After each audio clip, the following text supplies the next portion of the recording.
Welcome to Enlightened Connections, where we explore intuition, animal communication, healing, consciousness, and the deeper wisdom that connects us all. I'm your host, Lisa Aston Michael. Please follow the podcast so you don't miss future episodes.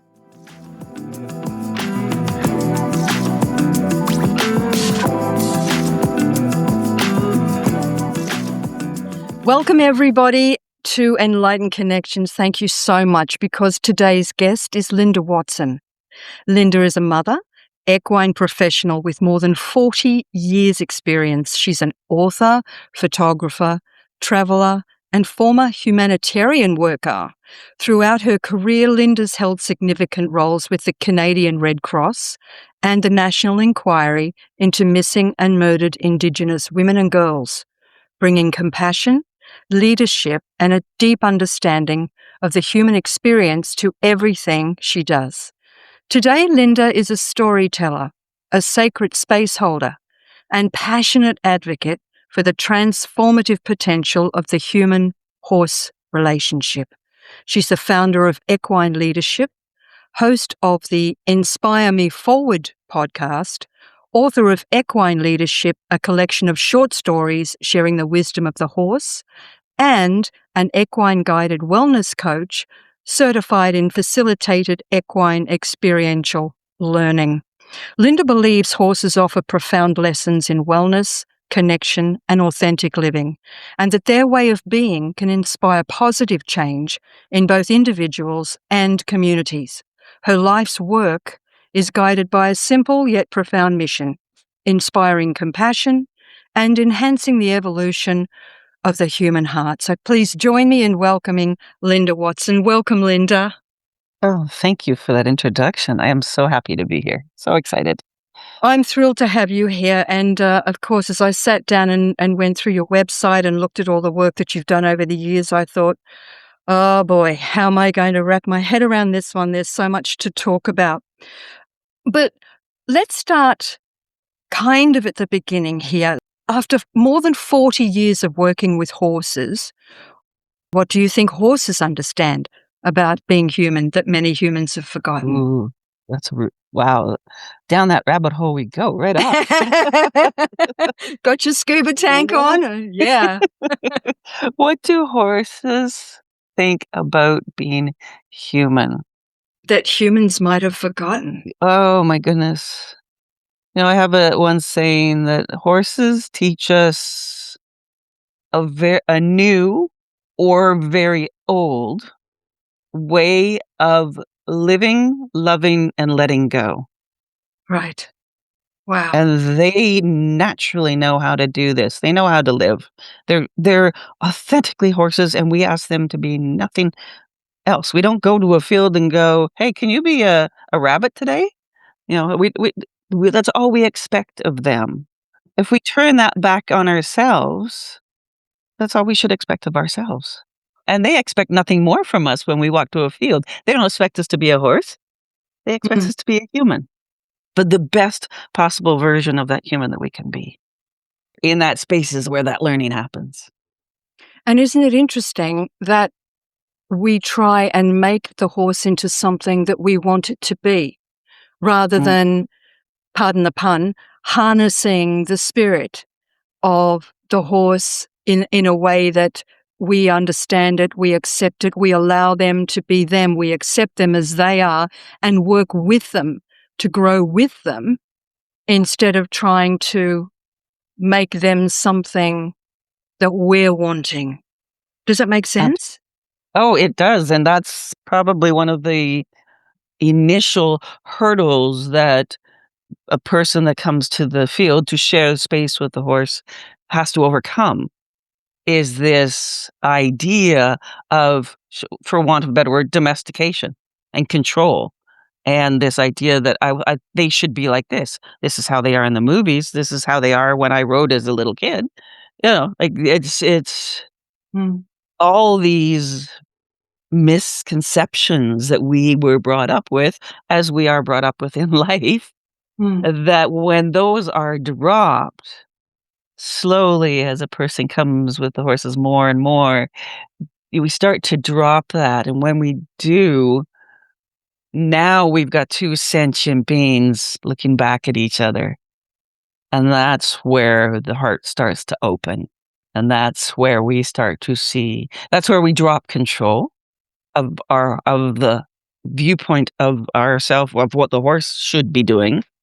But in turn, we flip that around of what we should be doing at this moment. My favorite session I do with the horse is called a still session.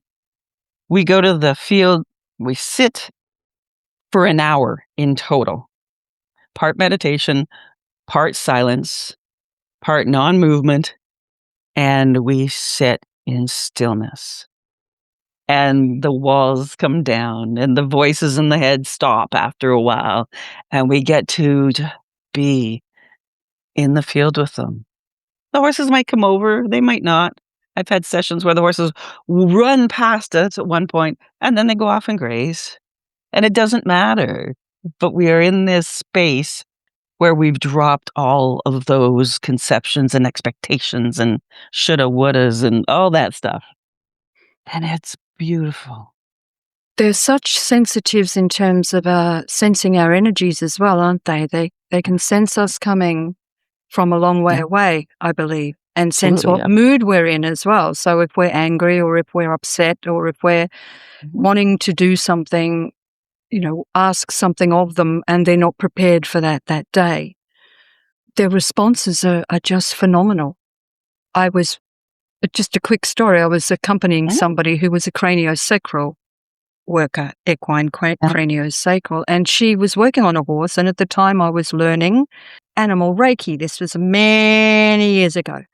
And so I asked her if she wouldn't mind if I helped out sending this energy to this horse while she was working on it. And of course she said, "No, that's fine, that's fine. Just stand over there and do your thing." So I've got my back to this paddock behind me. I'm standing with this horse to its side, and behind me is this huge area, massive paddock. And so I'm doing my thing, and the horse that she's working on, after a few minutes, kind of snorted and turned its head around and looked over the back of my shoulder. And behind me were exactly 17 horses that had come from way over. They looked like pins. They were that far away. And they'd all come over quietly. I didn't even hear them. They all came up behind me silently, and they just stood, 17 of them, just quietly absorbing the energy that was going on. That blew my mind. I thought, first of all, how did you even know I was doing this? This was happening here. Secondly, how did we not hear you?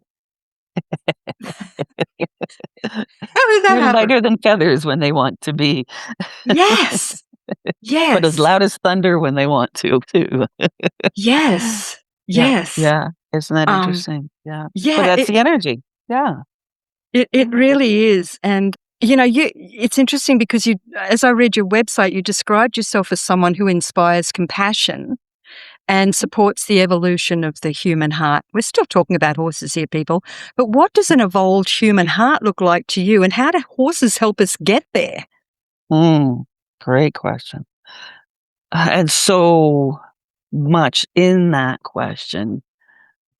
And I'm still answering that in my life because my heart is evolving and I'm learning to be more open. And now let me straighten this out. That somebody said to me once, well, evolution is going to happen naturally. It's going to happen anyway. But I think we as humans get to choose whether that evolution is for the good or not for the good. Yeah. So I think that's where the compassion comes in, is if we have a compassionate viewpoint and a compassionate outlook on life, the evolution of the heart is going to be for the good, or for the Yeah. greater goods, as some might say. But I think it's just opening our hearts to want to grow and to come back to our truest beingness. Some might call it authenticity. I call it being my truest beingness, my truest essence. Some might call it the divine in us. There's many ways to say it, but if I can do what I can in my lifetime to come back to that, because we're born in it, but we need to spend our lives coming back to it. if we can work at that and have an awareness when we've sort of slipped off that path, then I think that's where we're sort of going is how do I come back to that truest of my heart and that truest of who I am? Does that make sense? It makes perfect sense, and horses do that, don't they? I wonder why Oh, little yeah. girls, this is probably a really sexist statement, but I'm gonna make it anyway. You know, every little girl loves ponies. We all That's our big thing, isn't it? When you're a little girl, it's Yeah. like, "What do you want for Christmas?" "I want a pony." Not everyone can have a pony, but there's something about horses and little girls that there's this kind of magic, they're all unicorns to us when we're little kids, aren't they? Exactly. But And they're so it's tender. it's true even as we get older, 90%, 95% of workshop participants are women. Yeah. It's the matriarchal essence of the horse and the feminine in the horse. Nightmares. Like, if you go back in mythology, it's generally a mare. It's a Yeah. female. So there is this feminine matriarchal essence to the horse that does draw that.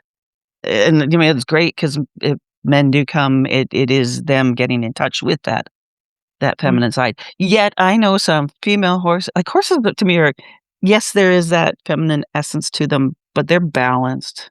I've got one mare I work with now that is got the strongest power mm, without putting her ears back, without kicking out, like, with doing mm. anything violent. She just puffs her chest out, and the other horses go, "Oh, gotta go." Yeah.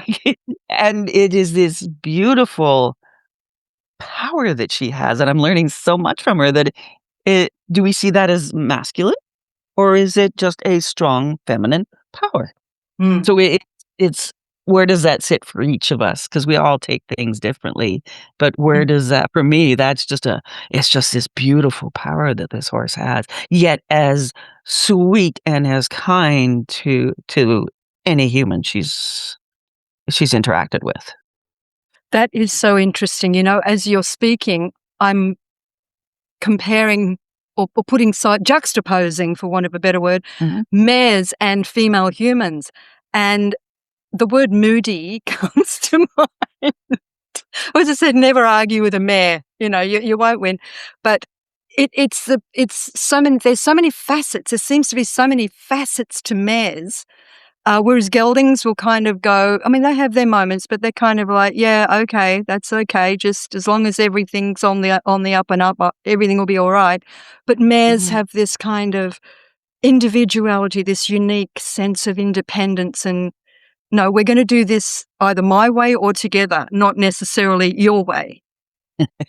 Do you? Good way to put it. I like that, yeah. But let's bring in the when you're saying that, let's bring in that thought of domestication. Would you ever find a gelding in the wild? No. So, we see them as I'm gonna sorta go deep here, but Yeah. we see the geldings as pretty monotone. They don't kick up a fuss. They don't what have we taken away from them? Castration. We've taken the We've taken spirit. away the masculinity. Yeah. Yeah. So there is this suppression, Yeah. and if we, use the word, for want of a better word, the mirror, well, yeah, there's something in that. For Yeah. me, there is something in that Yeah. to say that, yeah, they're exactly that because of something that humanity I'm not saying one person or other, but Yeah. humanity Has has interfered with. has developed this because they've been too much. Why Yeah. have they've been too much. They're too much horse. The studs are too much, stallions are too much. So Yeah. let's Yeah. just take it down a notch by taking the masculinity away. Yeah. I've had one mare and she taught me more in the space of a number of months than I have had lessons from the geldings that I've had all my life. And she oh, there's no words to describe her. She was the herd mare. She lived Mhm. on a property, 100 and so acres. She was the lead mare and took no mess from nobody. other Mhm. horses. You know, they knew she was it, and she called the shots. And yet, Yeah.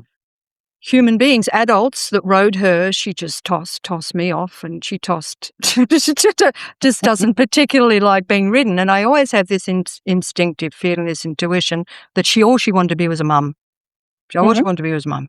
She's thoroughbred, and she really wasn't interested in doing too much. But the thing that struck me was the power that I saw her release in the paddock towards other mares that would take her on.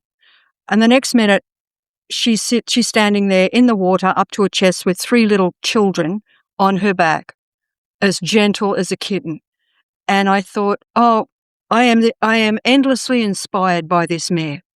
Their unique personalities absolutely fascinate me, and they seem to gravitate towards who they can help if you allow them. They will Mhm. Yeah. gravitate towards who needs them the most.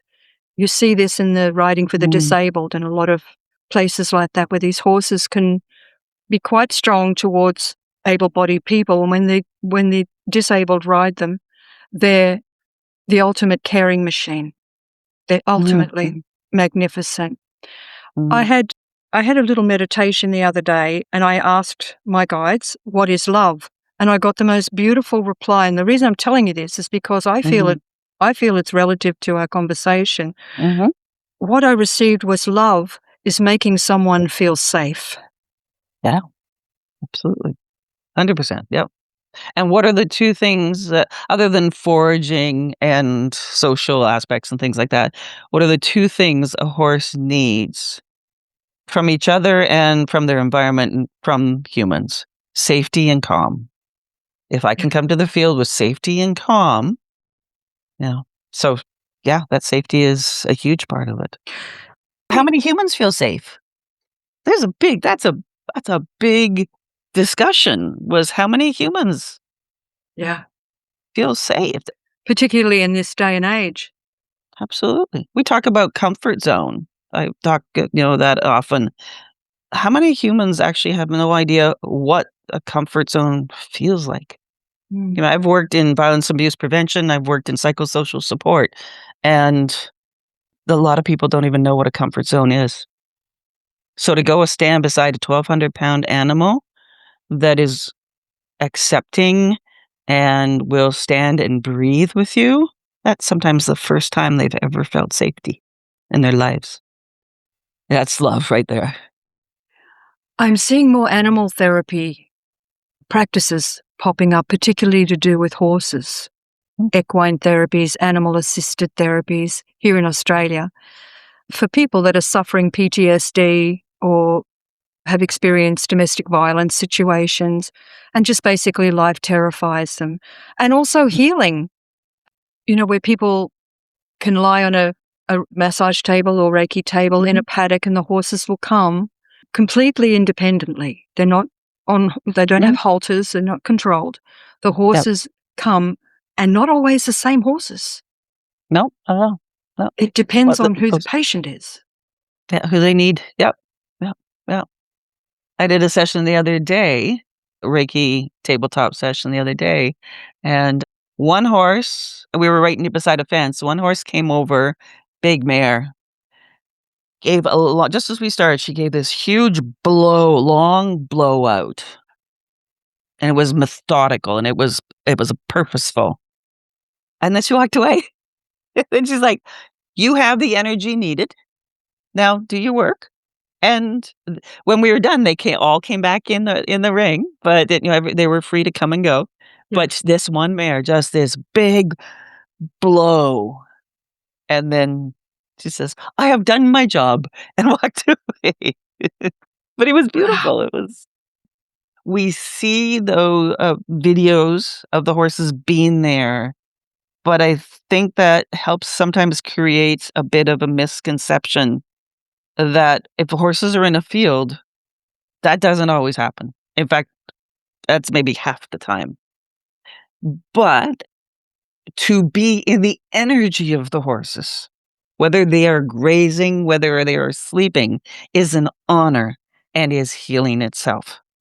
So I think we have to be careful of social media because that's the cool way to show it. But there's a lot of times the horses are, you know, Doing present their in the thing. field. Yeah. Yeah, well, but what a compliment that is to feel comfortable, safe enough to go and graze while there's humans in my midst. That's a Yeah. compliment. But again, we have to get past that. Well, that's not what I saw in the video. It's like, well, you're not always going to see that. No, Yeah. no. Do you think there's more of a, having just said that, do you think there's more of a awareness of animal assist, particularly horses helping us? Do you think it's a Yeah, good thing that that's growing, or as long as it's done in the right way, I guess is the answer. exactly. Absolutely. You hit the nail on the head there. I think we have to, yes. And the word is getting out. One of my missions is to make the horse human connection and relationship that we can have and that is healing for us and in turn perhaps healing for the horse, to make it accessible to everybody and to bring it into maybe spaces that wouldn't normally hear about it. Mm, So, like example, tomorrow I'm going to a wellness expo mm, with my equine guided wellness. So tying that into wellness and on our wellness path, where does the horse tie in? What's this extra layer? What's this horse you talk about? Where does that fit in? So it's yes, it is more. And again, with anything, I think we always have to be careful of expectations and and things being done in a very businessy way and the heart coming out of it. We have to keep the heart in it and the horse at the center of it. The horse has to be, you know. I don't even like to use the word work with horses. It puts that no, I'm spending space and I'm in mm, space mm. and time with the horse Yeah. and allowing what to happen will happen. I am the interpreter of their body language and the curator of the experience, but I really try, and it's really hard to not use the word work with horses. What to do? It is hard to do. We're changing our vernacular. Is that the right word? We're changing the Yeah, way that yeah. we are describing our relationship with horses and with animals all around. Mhm. If someone if someone's scared of horses, for whatever reasons, and I'm sure that a lot of people are, mainly because they're very big things. But ironically, it's probably adults that are more frightened of, I mean, you correct me on this one, but it's probably adults that are more frightened of horses than little kids Yep, that just run in yep. and out of their legs and around and about, and the horse just stands there eating lucerne out of his little bag and doesn't mind at all. Kids are running up and down with swords and push bikes, and the horses are like, yeah, it's all right. But an adult comes along and the horse, its dynamics change, its body tenses, etc. But for people that are scared of horses, I guess someone's come to you, someone in all of Mhm. your years of experience has come to you and said, I'd love to do this, but I am terrified of horses. Have you got a little one? you know? They're Someone, usually the hardest to control. yeah, they are, right? No, Yeah, it's like dogs too. The little ones are the worst ones, but not worse, absolutely. but Yeah, definitely interesting. So yeah. my question It's is so true. two-part here. Yeah. What What is your approach to somebody that says, Lynda, I'd love to not work, sorry, I have to undo that word now, you got me That's undoing okay. it. I want to be in this space Mhm. with a horse, but I'm very scared. How do you work with that person? And the second part of this is, what would you say is, oh, I was going to ask you what is the greatest transformation you've seen, but I'm not going to ask that. I'm going to ask, what do you feel is the most common, I don't like the word, but I'm looking for another one, transformation that you see with Yep. people that do share the space with the horses? Mm. Okay. Yep. Okay, I'm gonna go back. I want to tell a little story here, and Yay! my son Love is in the stories. room, but and I hope he won't mind, but, we used to have our own farm, equestrian center years ago, and some of the horses lived outside, and they had a big round bale. And I'd find him and his friend had climbed up the round bale and jumped on the horse's back, and we're sitting there like, "Yeah, what's the problem?" Until the horses owner would come to me and go, "Why the heck are you your son and that other child sitting on my horse's back?" But there was no fear there. They had Yeah. climbed up on the hay, thought this was the best thing ever, and just climbed over on the horse. The horses didn't care because they didn't sense any fear. Yeah. So, I would just laugh sort of laugh and go, "Oh, I'll tell them not to, that's okay." But I knew they were safe because there was no fear. Yes. Yeah, and you hear of people going into a barn and putting a halter on a horse, and everybody's shocked, and they're going, "Nobody's ever been able to do that." It's because that a person approached it with no fear. Right. But I'm gonna backpedal a little bit. What are we told often, and I say this as a previous riding instructor, what are we told so much when we take riding lessons? Don't let the horse smell your fear. Don't let the horse know that you're afraid. I'm sure I said it many times Yeah. until I realized that's the worst thing you can say. In fact, the best thing you can say to that horse, "You know what? I'm really scared right now," because that's authentic. You're being authentic, you're being real, you're naming your fear. If you go into the ring with a horse and go, "I'm not scared," right? Your voice is saying one thing. What's your heart saying? Remember, the horse reads the energy of your heart. Your heart is pounding and as fast as it can, but your voice is saying, "No, I'm not scared." Your heart is saying, "Yeah, you are."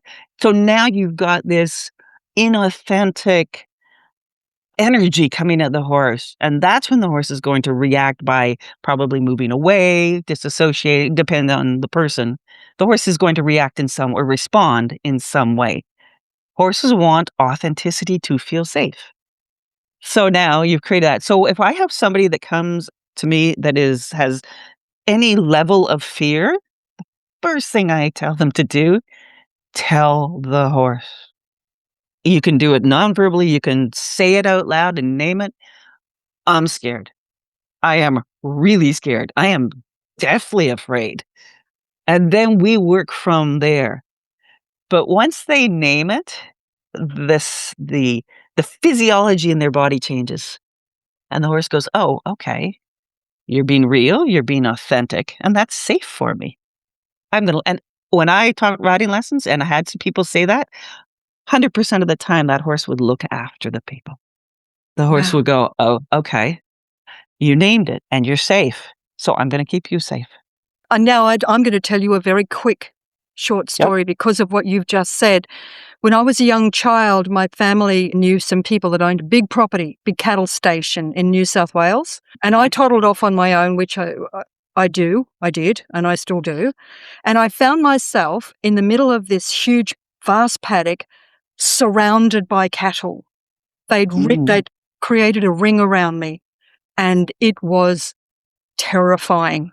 Mhm. I was what, 7, maybe 6 or 7 years old, and I'm standing there, and this is like monsters surrounding me. One chestnut that was about 150 years old was in the paddock, came up, came up, stood beside me, and I don't know how I knew, but I knew to get on this horse. I mean, he was old. His withers were very high, and he was old. Yeah. I can't believe he was still going. And somehow they'd just forgotten him and left him in the paddock with the cattle. This horse came and stood beside me, and I Mhm. somehow knew what to do. And I grabbed his mane, which was very long and tatty, and I swung myself up on him, and he walked me out of the cattle. He walked me out, and they just all stood there looking at this horse. It was like a crowd watching us go. And to this day, I remember that horse, and I had this sense that he saved my life somehow. Maybe the cattle wouldn't have hurt me. Maybe they were just looking at me going, "What is this thing?" But that horse, I was terrified, and that horse came and he got me out of there. And that is Yep. 100% a true story. So when Mhm. you're talking about fear and they pick up on that and they will help you. I get that If because I you're real about experienced it, yeah. Yeah, absolutely. I 100%, yep.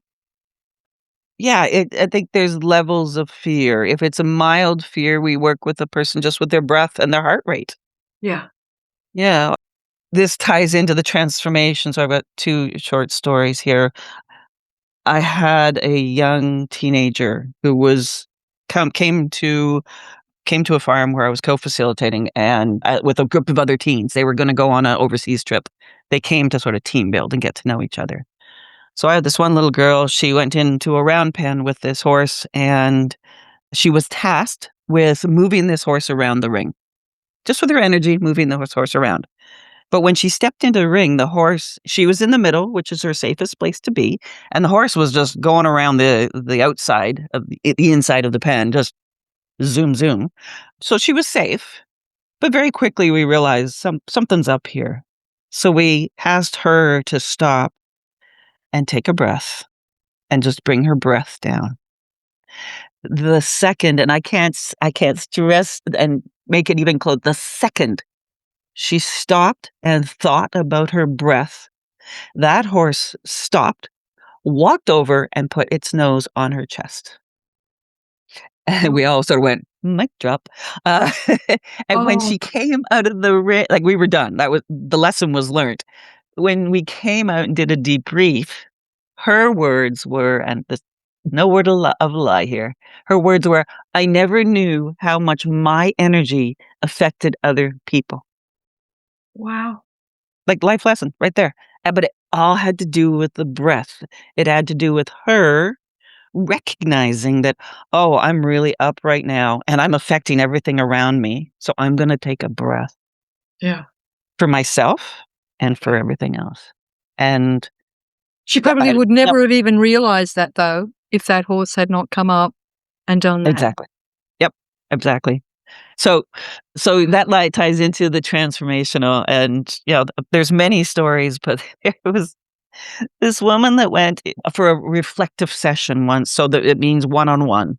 Like, she was going into the ring with the horse, and they usually set an intention. So her intention had be to use her voice more, just to, have the courage to use her voice more.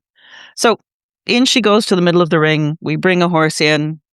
The horse walks just inside the gate, stops, and starts screaming at the top of its lungs. This was a quiet horse. I knew the horse well, older horse, pretty mellow kind of guy.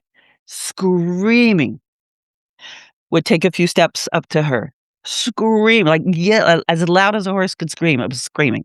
Not, but it wasn't agitated. Like, it wasn't running, it was standing there Mm. until I got right sort of to her, and I said to her, "Do you realize what the horse is doing?" And she just went, "Holy like, I Yeah. can't say the words, Yeah. but," and you know what? The horse stopped. As soon as the awareness comes, Yeah. then things change. It was the awareness, and I spoke to her a few weeks later, and she had wanted to use her voice to end a sour relationship. She had done just because that had happened, she had gone and changed things because now she could use her there's this horse screaming at her, going, "Use your voice, you could do it." And it was quiet. As soon as she recognized it, the horse never used its voice again. Yeah. So, we often say there's science to most of it, but there's magic to a whole lot of it. We can't explain it. It's just like, No. No, we can't explain it, and I think that we're trying to learn. We're opening a little bit more. It feels to me, even through all this muck and chaos and crap that's happening yep, right now in the world. And of course, where are the animals in this? My thoughts go to that. We're all focusing on what's happening to people. Oh, people, poor people. I get that. I truly do. But so, what about the animals? What about the dogs and the cats and the horses? What about their trauma? What about their energy? Who's looking after them? And I think more and more people are questioning that and coming forward and speaking mm, for them, particularly the horses. We've got something happening in Australia now that I've never seen the country stand up to mhm. it like we are now, and that was The the Brumbies. Yeah. eradication of the Mount Kosciuszko Brumbies. And I won't go into it because I can't deal with it. I'm an empath and I can't even read about it. I can't see it. I have to detox myself deprogram Sure. myself, all sorts of stuff, right? And you get that because I think Yeah. you've learned to harness that, but you have that anyway. I'm still learning to harness it. So, Mhm. but I've never seen the country respond like this. Nice. And not only this country, Lynda, we've got Yeah, people from the United States, from Canada, from, yeah, speaking up and going, hold on a minute, hey, speaking up for these horses that don't have their voice. Their voice isn't listened to, I should say. yeah, Um, yeah. so through this tragedy comes this light that perhaps we are finally waking up, that our dominion does not mean subjection. A Yeah, dominion yeah. with the animals is to care for them. That's love. I come back to that, right? Love is making someone feel safe, Exactly. you know? No, Yeah, and I think the more magic we can show individually, the more collectively we will stand up for these things. yeah. If we Mm, can see that, that oh, look, I had this experience with these horses. I didn't know horses were even what was that? I don't even understand it, but it happened. And suddenly horses become, you stand up for what you love. There's an old saying, you stand up for what you care for, and that love comes from, I believe, us as facilitators, curators, interpreters, whatever, coaches, whatever that is. We have a duty to share that magic yeah. so that more people, and that will result in a better life for the animals. Yeah. And I believe that's coming. I believe it's happening now. I'm seeing Yeah. it. I'm quite emotional at the moment. Okay. But Good. that's normal for me, and tuning into horse energy and what is happening Absolutely. for them. And God bless them. They're so brave to be stepping into the light to show us what's Yeah. really going on. One of Um, my sorry, I'll just interrupt here, for a second. One of my lovely authors from Equine Leadership, that collection of short stories, is Eleni Argy from Australia, and she has written several pieces about the Brumbies and some of the work that they have done with different people, and yeah, of yeah. how even the Brumbies can have this effect on humans. And Oh, they've opened people's hearts, Lynda, in the Mm. last week or so, particularly Yeah, in ways that I think people didn't quite expect. They really did yeah. not expect this kind of opening of, opening of their hearts to these Yep. animals that they might never have had anything to do with, might never have crossed their paths. Mm. Yeah, yeah. But I want to switch for just a moment here to equine leadership. You've got a few publications going on here. You've got Equine Leadership, a collection of short stories sharing the wisdom of the horse. There's edition 1 and edition 1.1, and the links to those both, are they different books? Yes, they are, and actually, so that's actually 11 and 12, Okay. because we started publishing that as a magazine. We just went to publish on Amazon 2 years ago, and because they don't allow magazines, we had to turn it into a volume and a collection of short stories. Gotcha. So volume 1.0 is actually edition 10. Okay, so So, yeah. let's So we're at touch 12 years. We're going on 12 years this year. briefly on Equine Leadership, Yeah, on the collection of short stories. sure. What are some of those short stories? What are some Mm. that people share? Just a few, because I also Oh want to my look at the gosh. Book of Realizations, and Sure. that's yeah. I told you this. Yeah. We're not going to have time to go through everything you do. Well, I mean, Equine Leadership is available online for free, or you can buy it on Amazon. So, that's quick. What's one story I'll share? I mean, I'm talking about over probably 80 stories in Yeah. 12 years. So, the one story one time during COVID, that one of the authors took a group out, a time when we needed community so very much, but we were being pulled away from community. She stepped forward and said, "No, we will gather in community safely." So Mm. they gathered in the field. Sure, horses all live open and out. They gathered in the field, and a storm was rolling in. Mhm. And as a collective, all but one of them decided to stay there for the storm. One decided to leave and was, safely escorted, you know, out of the field. But the rest of them and the facilitator decided to stay there. And it was a good storm came through. And they stood together, and the horses surrounded them. And they all stood there with their backs against the wind, human and horse, realizing that they could weather any storm. What a powerful story. And I can't get through that one without shedding a tear, because No, I'm it's just holding. I'm doing my best at this end um, too. it was just so simple yet so powerful. So symbolic. So symbolic. Even though it was Yeah, actual, yeah, it's symbolic. yeah, yeah.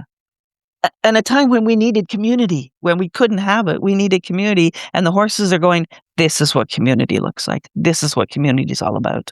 Standing together and weathering the Standing together, storm. weathering storm. Yep. Most of the stories are like that. Most of them, they'll touch your hearts in different ways. From grief to courage to I've had a few poets come in. I've had some artists come in. Kim McElroy has written for us. Yeah, it's been a blessing. I am so honored to be able to every year to work with this international list of authors and Yeah, who are dedicated as much as I am to this path of sharing the wisdom of the horse. that's beautiful. Yeah, So I'm so going to let the listeners know that if you'd like to get some copies, back copies, whatever copies of Equine Leadership, you can get that through the website link that I'm going to give a little later. But I'm skipping forward now to the Book of Realizations. And the Book of Realizations is guiding insights from the horses, nature, humanity, and within. Now, I'm going to give a little bit of a description here. It is an Amazon description, but I think it's probably better than what I could have cooked up. So I'll just read it briefly. The Book of Realizations is a collection of 30 personal realizations gathered and supported by wisdom from the equine herd, nature, and her intelligence, Lynda's own fellow human travellers, and her own inner well of wisdom. They are articulated from the heart with a sense of raw authenticity and from a space of genuine positivity. One might say it's a set of authentic tools that will offer support on the journey forward and into the present moment. This book is about nature and her intelligence that is within and around us all. We have a reciprocal connection to everything and everyone. That is our nature. That is our home. The collection of guiding insights is a handbook to humanity's journey home. That's beautiful, Lynda. damn, did I write that? Well, somebody did. It I wasn't me.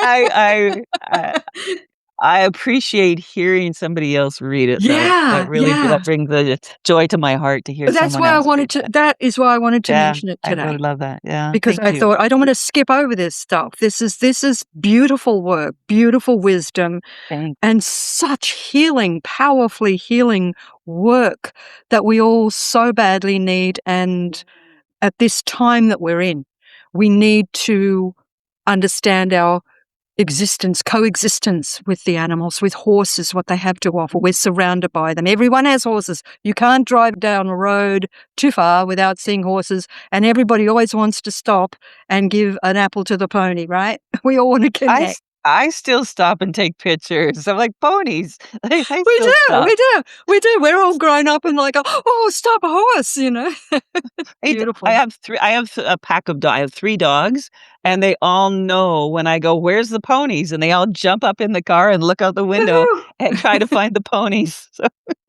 Oh, that's they just all do beautiful. it. That's beautiful. God bless the horses. Yeah, Um, yeah. so Lynda, I'm going to let the listeners know now where they can reach you for all sorts of reasons, anything to do with horses. So let's have a look. Your website is equine-leadership.ca. So the CA, of course, is for Mhm. Canada. Facebook is at Equine Leadership, and Instagram is at Equine Leadership. And the links to the publications will all be in the notes here. If you look at the episode notes, you'll see that. So there's no way you can't reach Lynda Watson. So Lynda, I have one quick question that I ask all my lovely guests before I let you go. If you had one message for the world right now, what would Lynda Watson's message be? So this comes from meditation I was having with the horses, and I decided to videotape this. So I set my videotape up, and I was going to walk over and stand beside these two horses and have this beautiful meditation in quiet. One horse walked over to me and pushed me. He just nudged me with his head and pushed me. I'm like, okay. And then he walked away.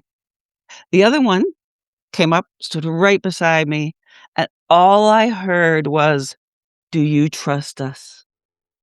The tears. But I'm like, yes, I do. And he walked away. Do you know what the first horse did? He pushed me out of camera range. The video, it wasn't for the video. He said, this was for me. This Right. message was for me. But the message then, as I wrote this book, and it all was, and it's my mantra every day, trust it all no matter what. Uh-oh, here they come. I have tears and I have chills. That is a very beautiful and powerful message. Yeah, but it comes from the horses. It's like, just, do you trust us? Like, you've put us in this position of teaching and healing. I hate to use the word healing too much, but, of wisdom.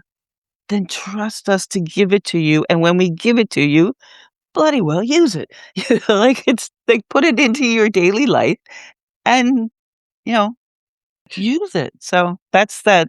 I just wake up every day and just trust it all no matter what. That's how I sign my book.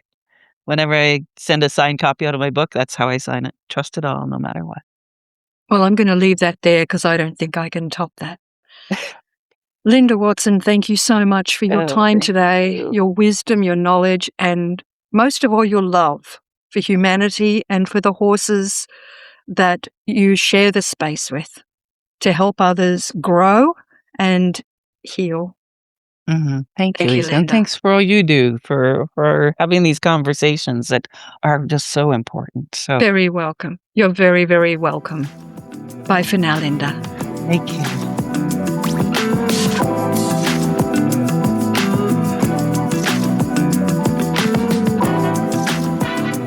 Thank you for being here and for listening to Enlightened Connections. I hope today's conversation offered you insight, reflection, or a deeper sense of connection. If this episode resonated, please follow or subscribe and share it with someone who may benefit.